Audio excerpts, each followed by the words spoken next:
جیسا کہ سورت کی ابتدا میں نے یہ بات عرض کی تھی کہ نبی پاک صلی اللہ علیہ وسلم جب عمرہ کے ارادہ سے مدینہ منورہ سے چلے تو آپ نے مدینہ کے ارد گرد جو دیہاتی لوگ تھے ان کو بھی اپنے ساتھ چلنے کو کہا کہ ہمارے ساتھ چلو، لیکن ان میں سے کچھ لوگ منافق جو تھے وہ اس ڈر اور اس خوف کی وجہ سے آپ صلی اللہ علیہ وسلم کے ساتھ نہ چلے کہ یہ تو بالکل دشمنوں کے علاقہ میں اور دشمنوں کے شہر میں جا رہے ہیں، تو وہاں سے تو واپسی کی امید ہی نہیں ہے، وہاں پر تو ہم مارے جائیں گے۔ تو اس لیے انہوں نے بہانے لگائے،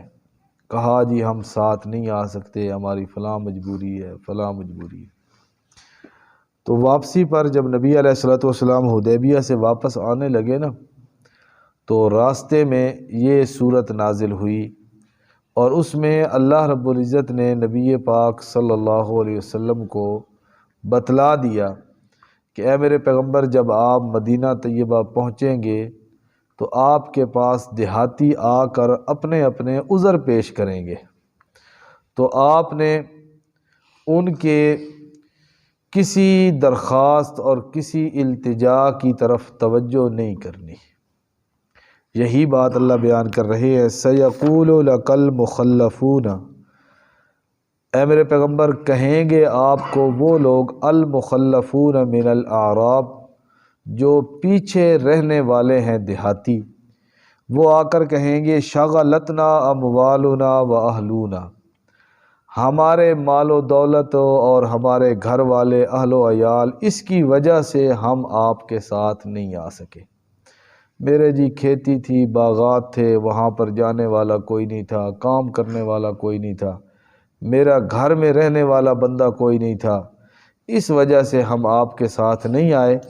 فاستغفر لنا، لہٰذا اے اللہ کے پیغمبر آپ ہمارے لیے دعائے استغفار کریں۔ جب یہ کئی موقع آئے، اصل میں تو یہ نبی پاک صلی اللہ علیہ وسلم کی صداقت اور حقانیت کی باتیں ہیں نا، کہ اللہ رب العزت بذریعہ وحی نبی پاک صلی اللہ علیہ وسلم کو ان لوگوں کے ارادوں سے اور ان کے عزائم سے پہلے ہی آگاہ فرما دیتے تھے۔ دوسرا پارہ شروع ہو رہا ہے نا، تو وہاں پر ان الفاظ کے ساتھ شروع ہوتا ہے، سَيَقُولُ السُّفَهَاءُ مِنَ النَّاسِ مَا وَلَّاهُمْ عَنْ قِبْلَتِهِمُ الَّتِي كَانُوا عَلَيْهَا، مسلمان اللہ کا حکم آیا اور بیت المقدس کی طرف منہ کر کے نمازیں پڑھتے تھے، تقریباً 17 مہینے اسی طرح اسی حالت کے اندر گزرے کہ پھر اللہ رب العزت نے تحویل قبلہ کا حکم دیا کہ دوبارہ اپنا چہرہ بیت اللہ اور کعبہ اللہ کی طرف پھیر دو۔ تحویل قبلہ کا جب حکم آیا نا، تو اللہ رب العزت نے بتلا دیا کہ اے میرے پیغمبر اب کچھ بے وقوف کھڑے ہو جائیں گے اور اٹھ کر آپ پر اعتراض کرتے ہوئے کہیں گے ما وَلَّاهُمْ عَنْ قِبْلَتِهِمُ الَّتِي كَانُوا عَلَيْهَا، بھائی جس قبلہ کے اوپر ہم پہلے تھے وہاں سے چہرہ کیوں ہمارا پھیر دیا گیا؟ تو اللہ رب العزت نے یہ پہلے بتلا دیا کہ اے میرے پیغمبر یہ باتیں اس کام کے ہو جانے کے بعد آپ کے سامنے لوگ کیا کریں گے، لہٰذا ان لوگوں کے باتوں کی پرواہ نہیں کرنی۔ تو اس سے ایک تو نبی پاک صلی اللہ علیہ وسلم کی صداقت معلوم ہو رہی ہے، اور دوسرا ان مواقع پر اپنوں اور بیگانوں کا بھی پتہ چل جاتا تھا کہ مخلص کون ہے اور منافق کون ہے۔ جو دنیا کی باتوں کو ایک طرف رکھ کے اتباع رسول کا جذبہ لے کے آپ کے پیچھے چل پڑا وہ مخلص ہے، اور جس نے ہیلے بہانے تراشے وہ بندہ مخلص نہیں ہے، وہ بندہ منافق ہے۔ یہ صحابہ کرام کی زندگیاں آپ پڑھیں نا، ایک کتاب ہے حیات الصحابہ، اردو زبان میں کتاب ہے حیات الصحابہ۔ ویسے نا بندے کو اپنی اسلامی تاریخ کا مطالعہ ہونا چاہیے۔ یہ سکول کے اندر پڑھتے ہیں، پڑھاتے ہیں فلاں کی تاریخ، فلاں جغرافیہ، فلاں چیز فلاں چیز، لیکن جو اصل چیز ہے نا ہماری جو اسلامی تاریخ ہے نا، اس سے ہمیں ممارست ہونی چاہیے، مناسبت ہونی چاہیے، اس کا پتہ ہونا چاہیے۔ تو صحابہ کرام کی زندگیوں کے اوپر ایک کتاب ہے حیات الصحابہ، اردو زبان میں ملتی ہے کتاب، بڑی دلچسپ کتاب ہے، اور صحابہ کرام کے واقعات اور نبی پاک صلی اللہ علیہ وسلم کے ساتھ ان کا تعلق اور ان کے گزری ہوئی زندگی، اس کے واقعات جمع کیے ہوئے ہیں، پڑھتا ہے بندہ کا ایمان تازہ ہوتا ہے۔ تو اسی میں سے ایک آپ کو میں سناؤں، نبی پاک صلی اللہ علیہ وسلم معراج سے واپس تشریف لائے۔ اب آپ اس سے خود اندازہ لگائیں کہ مومن مخلص کیسے ہوتے ہیں اور منافق کافر بے ایمان وہ کیسے ہوتے ہیں۔ نبی علیہ الصلوۃ والسلام معراج سے واپس تشریف لائے۔ نبی علیہ الصلوۃ والسلام نے بتلایا صبح کے وقت صحابہ کرام کو کہ اللہ تعالیٰ نے مجھے رات کے وقت آسمانوں کی سیر کروائی، مسجد اقصیٰ میں گیا، پھر ساتوں آسمانوں سے اوپر سدرۃ المنتہا تک گیا، پھر اللہ تعالیٰ کی مرضی جہاں تک وہاں تک گئے، جنت جہنم ساری جو چیزیں ہمیں قیامت کے دن جا کے نظر آئیں گی وہ اللہ کے پاک پیغمبر نے رات کے ایک حصہ میں اللہ نے ان کو دکھلا دی۔ تو جب یہ باتیں باہر نکلی نا تو جو کافر تھے نا انہوں نے اس باتوں کا بڑا مذاق، یہ کیسے ہو سکتا ہے؟ 15ویں پارے میں آتا ہے نا وَمَا جَعَلْنَا الرُّؤْيَا الَّتِي أَرَيْنَاكَ إِلَّا فِتْنَةً لِلنَّاسِ، یہ آپ کا جو خواب یہ لوگوں کے لیے آزمائش اور امتحان تھا کہ دیکھتے ہیں کون اس کو مانتا ہے اور کون اس کا انکار کرتا ہے۔ تو ابو جہل نے جب یہ سنی نا باتیں تو اس نے مذاق اڑاتے ہوئے کہا یہ کیسے ممکن ہے، 2.5 ماہ کا تو سفر ہے صرف مکہ سے بیت المقدس تک، پھر اس کے اوپر آسمان اور ساتوں آسمانوں سے اوپر، یہ بھلا کو ماننے والی بات ہے؟ اللہ کی شان حضرت سیدنا صدیق اکبر رضی اللہ تعالی عنہ، وہ آپ کا جو گھر تھا نا وہ مدینہ سے تھوڑا سا باہر تھا، ایک جگہ تھی وہاں پر حضرت صدیق اکبر رضی اللہ تعالیٰ عنہ وہاں پر رہتے تھے، مقام سخ۔ تو حضرت صدیق اکبر آئے نا شہر میں مدینہ طیبہ،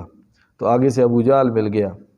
تو اس نے کہا پتہ ہے تیرے دوست نے آج ایک بڑی عجیب بات کی ہے۔ کیا بات؟ انہوں نے کہا جی، اس نے کہا ہے کہ میں رات کے ایک پہر میں، رات کے ایک تھوڑے سے حصہ میں مسجد حرام سے چلا، مسجد اقصیٰ تک گیا، پھر ساتوں آسمانوں سے، پھر جنت، پھر جہنم، پھر سدرۃ المنتہا، اور پتہ نہیں ساری عالم بالا کی ساری سیر کر کے آئے، یہ کوئی ماننے والی بات ہے؟ تو حضرت صدیق اکبر رضی اللہ تعالیٰ عنہ نے جواب دیا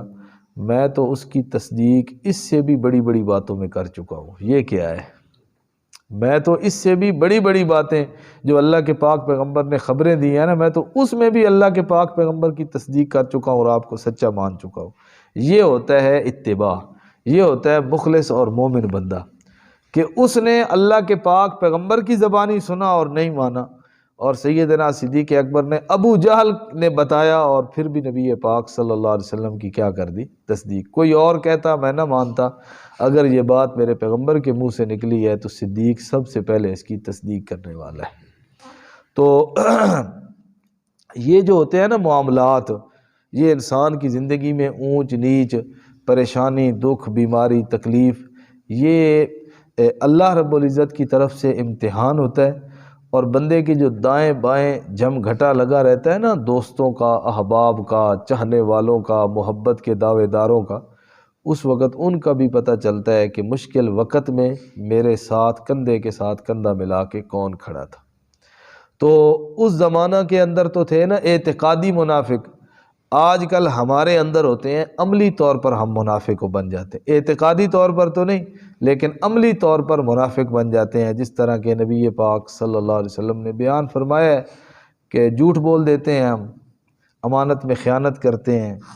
اسی طرح جو ہے نا وعدہ خلافی کرتے ہیں، یہ اگرچہ اعتقادی نفاق تو نہیں ہے لیکن عملی نفاق یہ ضرور بضرور ہے۔ تو نبی پاک صلی اللہ علیہ وسلم کے پاس وہ لوگ آ گئے، آ کر کہنے لگے جی ہمارا ارادہ تو تھا آپ کے ساتھ چلنے کا۔ کسی نے کہا ان بیوتنا عورا، میرے گھر کے اندر کوئی مرد اور نہیں تھا، صرف عورتیں تھیں، اس لیے میں نہیں آیا جی۔ کسی نے کہا جی میری کھیتی اور فصل اور میرا کاروبار اور زمین مربے یہ تھے، وہاں پر کوئی کام کرنے والا نہیں تھا، اس لیے میں نہیں آیا۔ بہرحال ہم آپ کے پاس آئے ہیں، فاستغفر لنا، آپ ہمارے لیے اللہ سے دعائے مغفرت کریں۔ یہ انہوں نے درخواست کی۔ اللہ رب العزت نے جواب میں کہا یقولون بألسنتہم، اے میرے پیغمبر یہ جو آپ کے پاس آئے ہیں نا اپنے جرم کا اعتراف کرتے ہوئے اور کہہ رہے ہیں کہ ہمارے لیے دعائے استغفار کریں، یہ صرف زبانوں سے کہہ رہے ہیں، ما لیس فی قلوبہم، ان کے دلوں کے اندر یہ بات نہیں ہے، کیونکہ علیم بذات الصدور تو سب کچھ جانتا ہے نا، کہ اے میرے پیغمبر یہ جو آپ سے کہہ رہے ہیں نا اللہ سے ہمارے لیے دعا استغفار کریں، یہ صرف زبانی باتیں ہیں، دل کے اندر ان کو اپنے کیے پہ کوئی پچھتاوا نہیں ہے، اور نہ ہی دل کے اندر اپنے اس کام کو وہ غلطی سمجھ رہے ہیں کہ جس پر وہ آپ سے کہیں کہ آپ ہمارے لیے اللہ سے دعائے استغفار کریں۔ قل، اے میرے پیغمبر آپ ان کو کہہ دیں، فَمَن يَمْلِكُ لَكُم مِّنَ اللَّهِ شَيْئًا ان اراد بکم ضرا او اراد بکم نفعا۔ یہ اللہ رب العزت نے اپنے پیغمبر کو کہا کہ ان لوگوں کو عقیدے کی بات سمجھائیں اور ان لوگوں کا ایمان بنائیں۔ کس طرح کہ تم اس ڈر سے ہمارے ساتھ نہیں آئے کہ شاید ہم وہاں پر مارے جائیں گے، شاید ہم وہاں پر قتل ہو جائیں گے، موت کے خوف سے تم ہمارے ساتھ نہیں چلے۔ او اللہ کے بندو، اگر اللہ رب العزت ارادہ کر لینا تکلیف دینے کا، پھر تم اپنے گھروں میں بھی بیٹھے ہوگے اور موت پھر بھی تمہارے اوپر آ جائے گی، اور اگر اللہ رب العزت کی مرضی تمہیں نفع دینے کی ہے نا تو پھر ساری دنیا بھی مخالف ہو جائے تو کوئی تمہیں نقصان پہنچا سکتی نہیں ہے۔ ان باتوں کی طرف نہ دھیان دیا کرو اور یہ نہ سوچا کرو کہ ہم تو مشکل حالات کی طرف سفر کرتے ہوئے جا رہے ہیں، شاید ہماری واپسی ناممکن ہو، نہ،